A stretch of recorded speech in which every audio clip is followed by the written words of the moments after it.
على الجهة اليسرى عبد الله مشاها، كيبانو الآن مساحة أفضل. شوف رفع يده، ما في أحد داخل منطقة الجزاء. كرة رجعت لعبد الله إدريس، فرناندو أمامية، هذه خطرة للجزيرة، الكرة لا زالت قائمة. بوزيلو،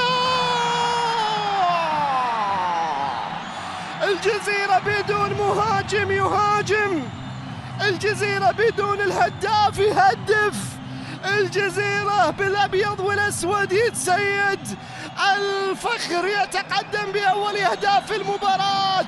بوزيلو بوزيلو بوزيلو هداف الفريق الآن يتقدم لمصلحة فخر أبو ظبي بثالث أهدافه في دوري هذا الموسم. شوف بوزيلو سدد وسجل في أقوى دفاع ليعلن عن تقدم الفخر بأول أهداف المباراة. كان فيها عامل التوفيق، كان فيها عامل الحظ، لكن لا ننسى عامل الاجتهاد، لا ننسى الرغبة اللي حضرت للجزيرة الآن.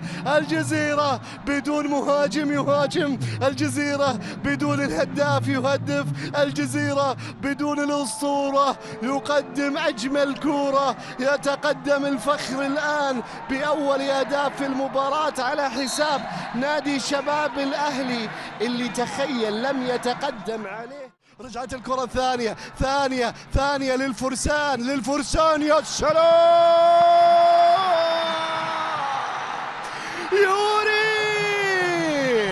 يعدل النتيجة للفرسان، يوري يسجل في بداية شوط المباراة الثاني. يعود الفرسان، يعود شباب الأهلي.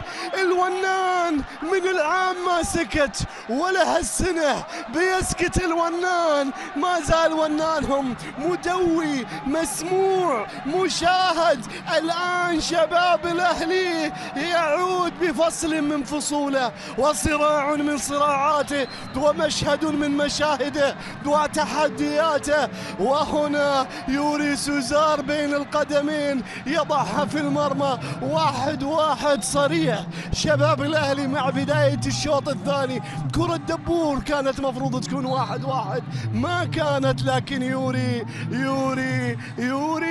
يورينا ويخلينا نشاهد هذا الهدف كي تفرح